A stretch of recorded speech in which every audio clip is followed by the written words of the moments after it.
ನಮಸ್ಕಾರ. ನಿನ್ನೆ ಸಂಜೆ ನಮ್ಮ ಒಬ್ಬ ಆತ್ಮೀಯರಿಂದ ನನಗೊಂದು ವಾಟ್ಸ್ಆ್ಯಪ್ ಮೆಸೇಜ್ ಬಂತು, ಹೌ ಆರ್ ಯು ಅಂತ. ನಿನ್ನೆ ರಿಪ್ಲೈ ಮಾಡಲಿಕ್ಕೆ ಆಗಲಿಲ್ಲ. ಇವತ್ತು ಬೆಳಿಗ್ಗೆ ನಾನು ರಿಪ್ಲೈ ಮಾಡಿದಾಗ I am fine, thank you, how are you ಅಂತ ನಾನು ಕೇಳಿದೆ. ವಿದಿನ್ ಒಂದು 2-3 ನಿಮಿಷದಲ್ಲಿ ನನಗೆ ನನ್ನ SMS ಅಲ್ಲಿ ಒಂದು OTP ಬಂತು. ಆ OTP ಬಂದದ್ದು ವಾಟ್ಸ್ಆ್ಯಪ್ ಆ್ಯಪಿಂದ.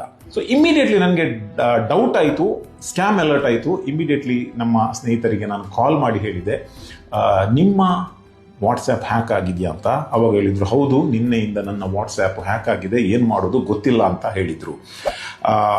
ಇದು ಬಹಳ ಒಂದು ದೊಡ್ಡ ಡೇಂಜರ್ ಮತ್ತು ಸ್ಕ್ಯಾಮು. ಒಮ್ಮೆ ನಿಮ್ಮ ವಾಟ್ಸ್ಆ್ಯಪ್ ಆ್ಯಪ್ ಕಂಪ್ಲೀಟ್ ಅವರಿಗೆ ಹೋದಾಗ ನಿಮ್ಮ ಪರ್ಸನಲ್ ಡೀಟೇಲ್ಸ್, ಗ್ರೂಪು, ಬ್ರಾಡ್ಕಾಸ್ಟ್ ಎಲ್ಲ ಅವರ ಕಂಟ್ರೋಲ್ಗೆ ಹೋಗಿ ಮಿಸ್ಯೂಸ್ ಆಗುವ ಚಾನ್ಸಸ್ ಇದೆ. ಅವರಿಗೆ ಯಾರೋ ಹಾಗೇನೆ ಪಾಪ SMS ಕಳಿಸಿದ್ರು. ಅವರು ಬಹಳ ಒಂದು ಇನ್ನೋಸೆನ್ಸ್ನಿಂದ ಅದನ್ನು ಶೇರ್ ಮಾಡಿ ಅವರ ವಾಟ್ಸ್ಆ್ಯಪ್ ಹ್ಯಾಕ್ ಆಗಿತ್ತು. ನೆನಪಿಡಿ, ಇಲ್ಲಿ ವಾಟ್ಸ್ಆ್ಯಪ್ ಮಾತ್ರ ಹ್ಯಾಕ್ ಆಗಿದೆ, ಫೋನ್ ನಂಬರ್ ಹ್ಯಾಕ್ ಆಗಲಿಲ್ಲ.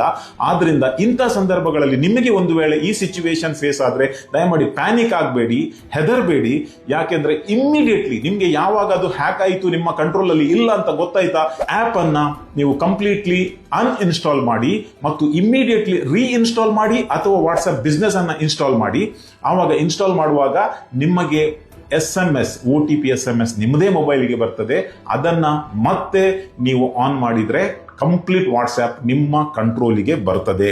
ಇದರಿಂದ ಒಂದು ಇಂಪಾರ್ಟೆಂಟ್ ಮೆಸೇಜ್ ಪದೇ ಪದೇ ಹೇಳ್ತಾ ಇದ್ದೇವೆ, SMS ಮತ್ತು ವಾಟ್ಸ್ಆ್ಯಪ್ ಯಾವುದರಲ್ಲಿ ಕೂಡ ನಿಮಗೆ OTP ಬಂದ್ರೆ ದಯಮಾಡಿ ಎಷ್ಟೇ ದೊಡ್ಡ ಜನರಲ್ಲಿ, ಎಷ್ಟೇ ಕ್ಲೋಸ್ ಇರಲಿ, ಅದನ್ನ ಶೇರ್ ಮಾಡಲಿಕ್ಕೆ ಹೋಗಬೇಡಿ.